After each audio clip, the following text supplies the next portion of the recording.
Opa, tudo bem, pessoal? Então, olha só, o tema do vídeo de hoje é quem eu sou e o que me inspirou para gravar este vídeo foi o vídeo que eu fiz dedicado a vocês com o conselho de não ser um Fiuk. Olha só, pessoal, muitas pessoas como a Isabel de Almeida me criticaram depois deste vídeo, né? Parafraseando-a, ela me disse: que exemplos idiotas! Quantos anos você tem? Já tem o seu império? Qual país você governa? De qual guerra você é veterano? Tá certo?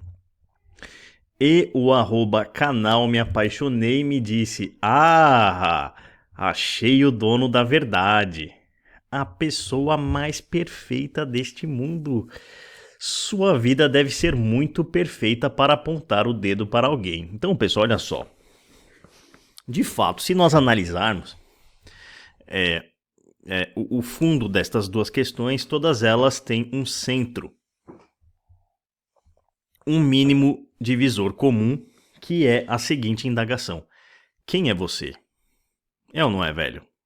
Então, com o objetivo de responder a pergunta de quem é você, eu vou me engajar neste exercício tentando fazer assim um resumo da minha vida, tá certo?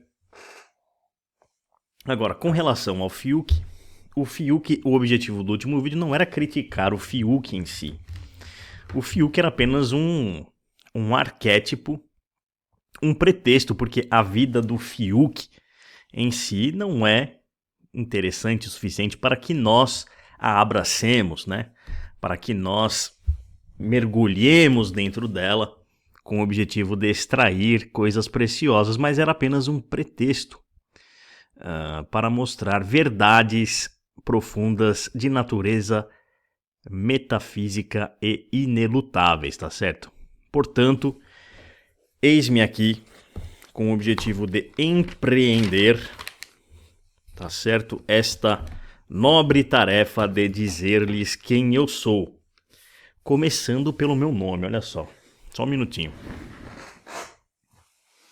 Então, olha só. O meu nome é Eric do Carmo Ribeiro Silva. Veja só. Trata-se de um nome tipicamente ibérico, muitos sobrenomes. Para nós no Brasil é uma coisa normal.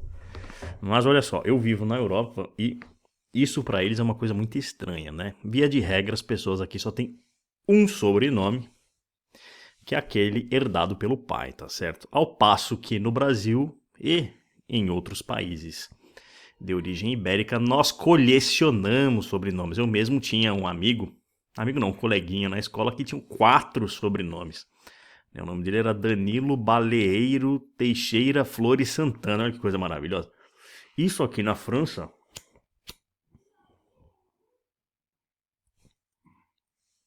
é considerado, olha só, um símbolo de nobreza. Geralmente os indivíduos que têm muitos sobrenomes são indivíduos de estirpe nobre. Então, se você algum dia vier para a França, você pode colocar isto em evidência, tá certo? E se você achar ruim o que eu tô falando, como a Isabel de Almeida, eu @canal Me Apaixonei, sinta-se à vontade para me xingar, para cuspir na minha cara. Vocês são muito bem-vindos. Por favor, me insultem, porque além de dar engajamento aqui para os meus vídeos, talvez você me faça perceber aí que existem coisas feias dentro de mim que precisam ser corrigidas, tá certo, pessoal? Ninguém é perfeito, então pode me xingar. Eu acho que quando você, assim como o Fiuk, né, que gravou uma música pra xingar o pai, quando você se expõe publicamente, assim como eu tô fazendo, você tem que estar pronto pra levar pedrada na cara. Então olha só, @canal Me Apaixonei. Continue aí a me xingar e a me criticar se for necessário, tá certo? Pode descer o sarrafo aqui, não tem censura, tá? Pode descer a lenha, estralar o chicote. Portanto, sou Eric do Carmo Ribeiro Silva e nasci em 1991, no dia 7 de março. Olha só, o meu pai, ele nasceu em Tanhaçu, tá certo? No sul da Bahia, e mudou-se para São Paulo em meados dos anos 70, tá certo? Portanto, o meu pai, com meus avós, se mudaram ali para São Paulo e fizeram parte, né, deste capítulo importante da história de São Paulo, que foi a onda de retirantes, tá certo? Que saíram da seca do Nordeste e foram para São Paulo trabalhar em meados dos anos 70. Eu sou de uma família de fazendeiros ali no sul da Bahia. O meu avô tinha alguns gados ali, tá certo? Vendeu seus gadinhos e com este dinheiro comprou um terreno ali em Diadema, muito próximo com a fronteira de São Paulo. E ali estabeleceu-se com meu pai e seus outros 3 irmãos. 2 irmãos, aliás, porque um deles ficou com o meu bisavô lá na Bahia. Né? O meu tio Alício, titio. Um beijo para você se estiver me assistindo. Portanto, ele se estabeleceu ali e construiu a sua própria casa. Construiu com as próprias mãos e a ajuda dos filhos. Tá? O meu pai, o senhor Carlos Antônio e o meu falecido tio Zacarias José. Que Deus o tenha também. Então, nós vivíamos numa época em que os homens construíam a casa com as próprias mãos, tá certo? Isso aliás, isso é normal no Brasil ainda. Talvez aqui na Europa não seja, mas esta é a realidade de muitas pessoas, tá bom? Então isso do lado do meu pai. E a minha mãe, ela já vem de uma família paulista, tá certo? Os meus avós maternos são originários do interior de São Paulo até Três Lagoas, né, na fronteira do Mato Grosso do Sul, né? Do lado do meu avô, eles vêm ali de Pirajuí, Jaú, do lado da minha avó, Descalvado até Mococa, Tapiratiba, ali na fronteira com Minas Gerais, e o pai da minha avó trabalhava em fazendas e encontrou um emprego em Três Lagoas. Portanto, alguns filhos nasceram, não sei se todos, né? Nasceram ali em Três Lagoas, na fronteira entre os estados do Mato Grosso do Sul e de São Paulo. Mas o fato é que, pelo menos o meu avô, ele já está em São Paulo desde os anos 50. Meu avô é de 44 ou 45, não sei. E ele foi trabalhar com os tios muito novo, tá? O meu avô, ele teve que se tornou um hominho muito cedo. Começou a trabalhar nos anos 50 numa empresa chamada Nakata, tá? Com japoneses metalúrgicos. Então veja só, né? Neste painel aqui que estou a descrever. Do lado do pai, uma família de retirantes nordestinos que se instala no ABC paulista. E do outro, uma família de pessoas que vêm do interior de São Paulo, tá? Que vão ali, estão desde os anos 50 em São Paulo.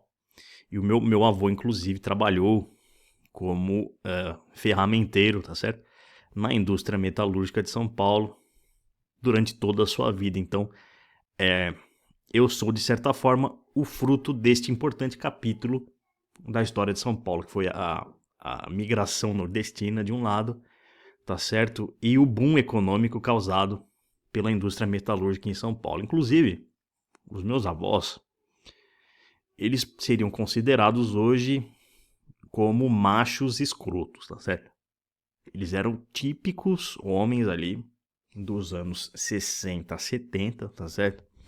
Só que eles eram extremamente lulistas. Veja bem, o meu avô paterno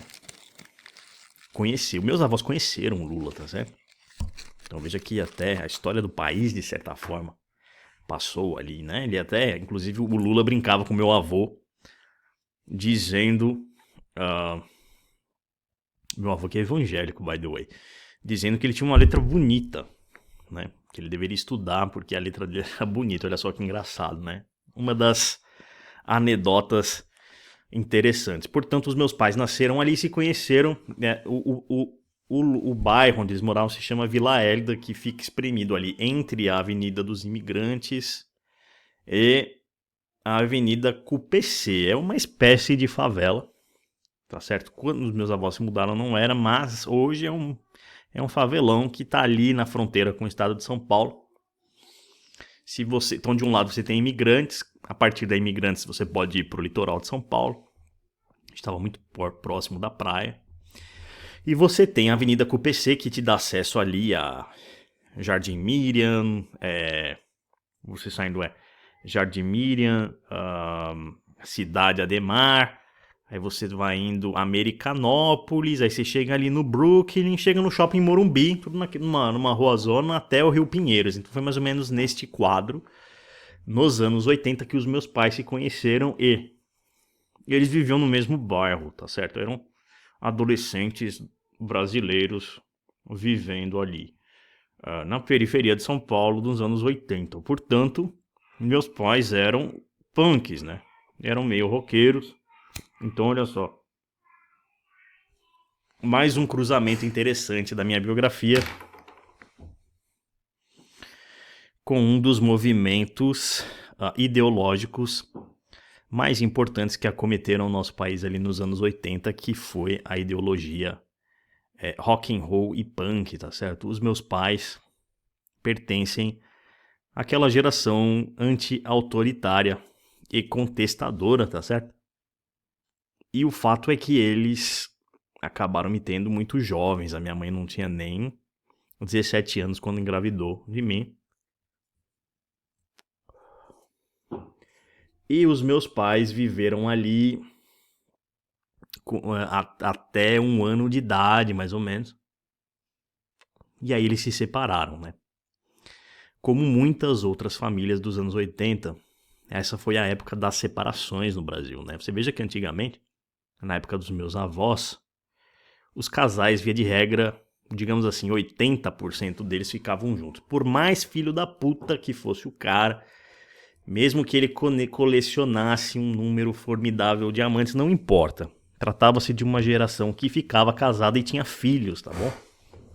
Ao contrário dos meus pais. Então, também sou um filho de pais divorciados, né? Então veja só, todas as correntes sociológicas que se intercalam com a minha biografia. Este pano de fundo é importante? É lógico que sim. Estou aqui desenhando um quadro, né? Para saber de onde eu emerjo, tá certo? Então olha só, quando eu tinha 2 anos mais ou menos, a minha mãe se casou de novo. E o meu padrasto, ele é português, tá certo? De uma família que estava radicada em Angola e que fugiu de Angola durante a guerra de independência desse país. Era uma família de colonos, de certa forma, eles tinham fazendas lá, trabalhavam numa mineradora, tiveram que fugir e decidiram ir para o Brasil, tá certo? O meu avô, eu chamo de avô também, né, o pai do meu padrasto, ele não gostava do governo de Portugal. Naquela época, quem que era? Eu esqueci agora. Era aquele ditadorzão famoso lá. Salazar. Não gostava da porra do presidente e decidiu ir pro Brasil. Não quis nem saber de Portugal. E mudaram-se para o Tatuapé nos anos 70, enfim. Então veja só que, desde pequeno, eu nasci ali né, eu já tinha dentro de mim várias contradições, né, na minha situação externa. De um lado eu tinha essa cultura de retirantes nordestinos do lado do meu pai, que eram protestantes ainda por cima, né? O meu avô frequenta uma igreja no Brasil que se chama Congregação Cristã, tá certo? Então, retirantes nordestinos evangélicos, e uma família que ali, de outro lado, uma cultura de caipiras paulistas ali, tá certo? Católicos. E ao mesmo tempo eu fui muito influenciado pelo meu padrasto, portanto cultura europeia, tá certo? Cultura portuguesa. Então foi uma mistura desses 3 elementos de modo a ter acesso a uma matéria-prima que hoje eu considero muito rica, tá certo? E que me ensinou, de certa forma, a navegar em mares diferentes.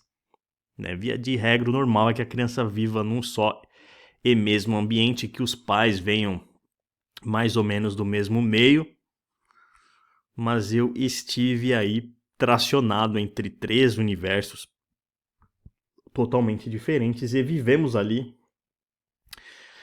em Diadema até os meus 7 anos. Eu visitava o meu pai a cada 15 dias. E durante um ano nós mudamos para Santa Catarina, tá certo? A gente mudou para uma cidade chamada Tijucas. E foi uma experiência de um ano, é uma cidade próxima ali de Balneário Camboriú. Depois a gente voltou para São Paulo, aonde permanecemos até 2003, mais ou menos.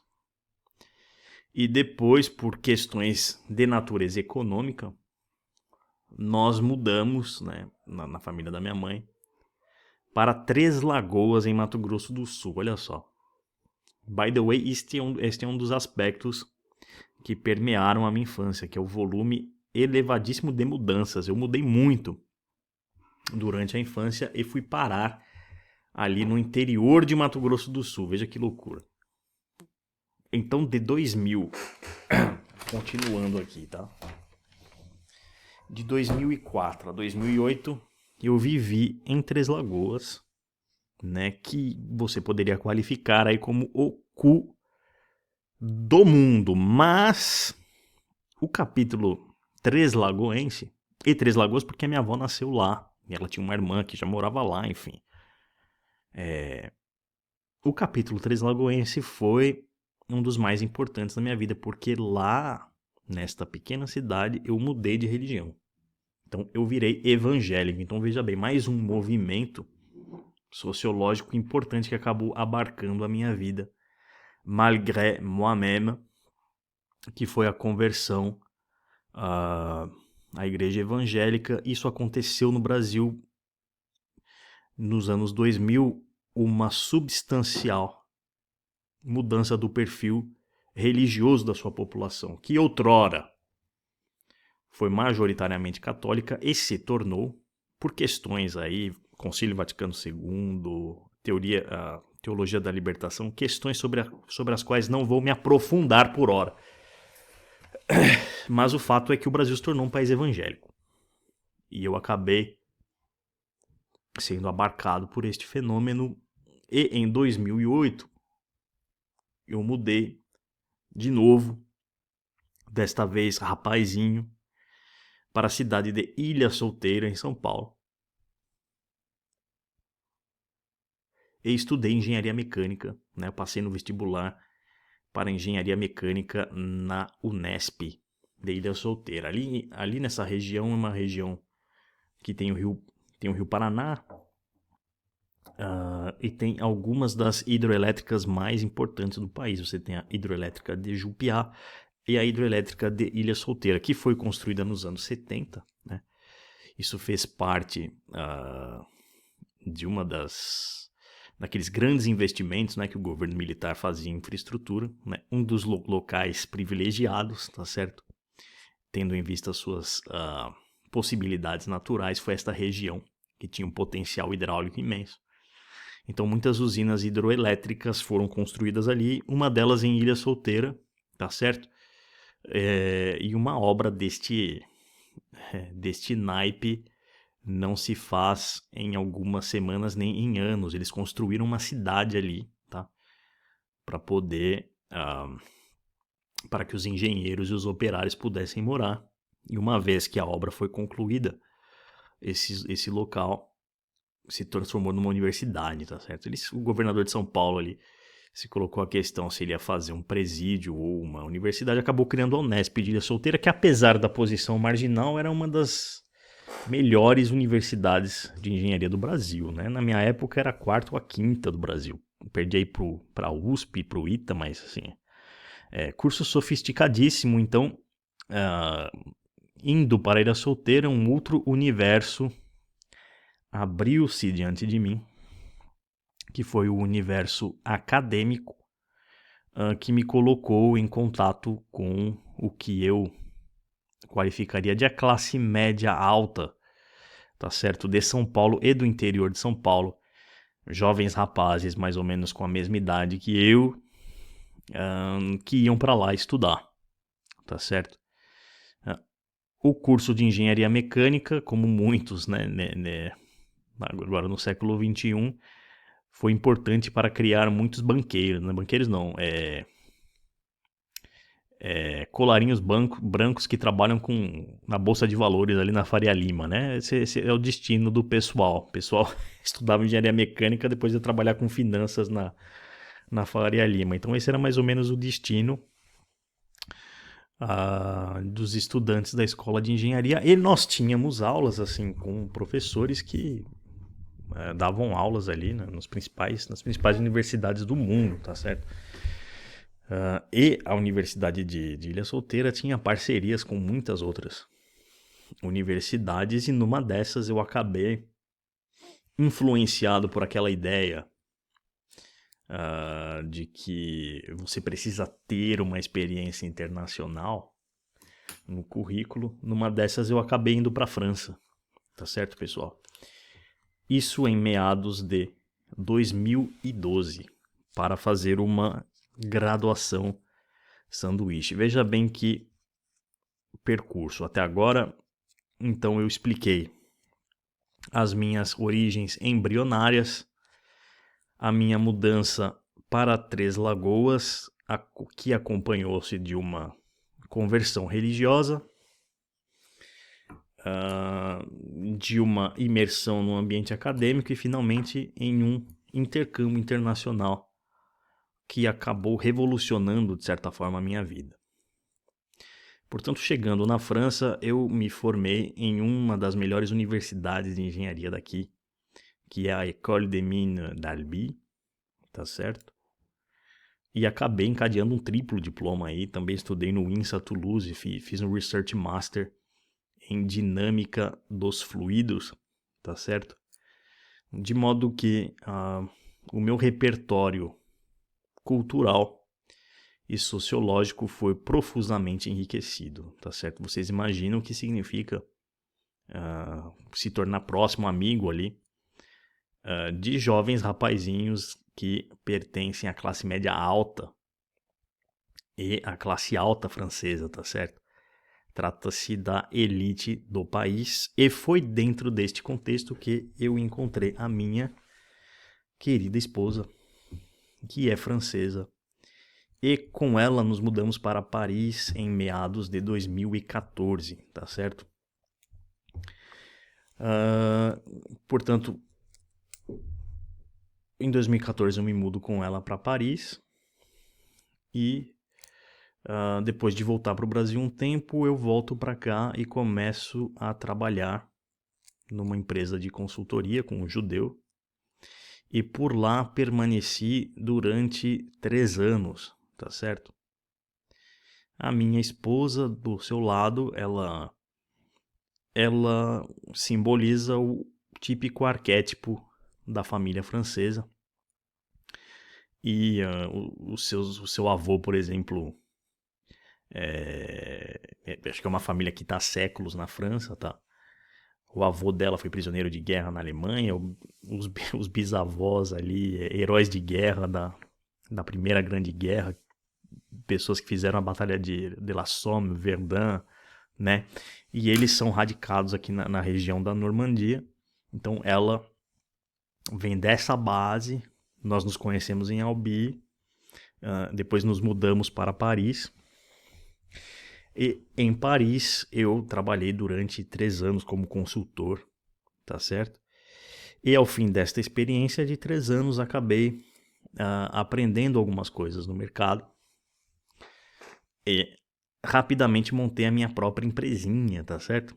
Montei o meu próprio negócio depois de 3 anos, portanto veja bem que eu acabo me construindo de certa forma aqui, né? Na Europa. Então, termino faculdade aqui, começo a trabalhar aqui, depois em 2018 eu caso, tá certo? E em 2020 tenho meu primeiro filho, tá? Quando isso acontece, eu acabo saindo de Paris num movimento que buscou, de certa forma, fugir aí o caos, tá certo? Das grandes cidades. E comprei uma casa afastada no interior da França, num vilarejo relativamente conhecido chamado Giverny. Ora, Giverny é a cidade do famoso pintor impressionista Claude Monet, que era um amigo do Georges Clemenceau, tá certo? Com quem ele dividiu ali muitos almoços durante a Grande Guerra, e é um ponto turístico altamente atrativo, com mais de 1 milhão de turistas por ano, embora seja um vilarejo com 500 pessoas, tá certo? Então, eu me construí aqui e desde 2020 até agora tive mais um outro filho, mas eu estou naquele processo de estruturação familiar, estou colocando ali as fundações, tá certo? Né, da minha família, e hoje vivemos aqui muito bem. Eu adoro a experiência de morar na França. É difícil a questão de ficar longe da família, tá certo? Mas, assim, eu acredito que com essa descrição eu dei pelo menos os primeiros elementos que, embora superficiais, mais estruturantes para vocês entenderem de que lugar eu falo, tá certo? O famoso diplomata Meira Pena do Brasil disse que uma vez, numa das aulas que ele deu na UNB, ele perguntou assim para os seus alunos, né, de que classe social vocês são, né? E para sua surpresa, a maior parte deles não tinha a menor ideia de onde eles vieram, de quem eles são, tá certo? E a minha ideia com esse exercício foi de responder, né, a esta questão também muito valorizada pelos marxistas, que é a seguinte: quem você é, de onde você fala. Então, eu creio que com estes elementos vocês já podem ter uma imagem e uma fotografia relativamente precisa e nítida, tá certo? Portanto, pessoal, é evidente que a clareza com a qual eu vejo hoje a minha trajetória não é a mesma que eu tive durante o processo, tá? Durante todo esse processo, que vai se consolidar agora em março com os vultosos 35 anos, a coisa foi vivida mais como dor, confusão, contradição, tá certo? Mas aos pouquinhos eu vou, graças à literatura também, né? Mas eu me aprofundarei sobre este aspecto mais tarde. Mas, de certa forma, é importante você saber quem você é, de onde você veio e de onde você fala, tá bom, pessoal? Eu vou complementar este vídeo com o que eu chamaria de trajetória intelectual também, tá certo? Porque no curso desses 35 anos eu fui sendo influenciado por ideias, ideologias, eu fui sendo colocado em contato com pensamentos e figuras estranhas, tá certo? De modo a transformar uma história que já é relativamente complexa num saco de gato muito complicado de organizar. Mas esse segundo aspecto, mais de natureza espiritual barra intelectual, eu considero muito mais importante do que esses elementos que eu compartilhei com vocês, tá bom? Então, aos pouquinhos eu vou revelando mais, tá certo? Sobre a minha trajetória. Se você quiser interagir comigo, não hesite em deixar o seu comentário, mesmo que seja para me xingar, como eu já disse, tá bom? Um abraço para vocês.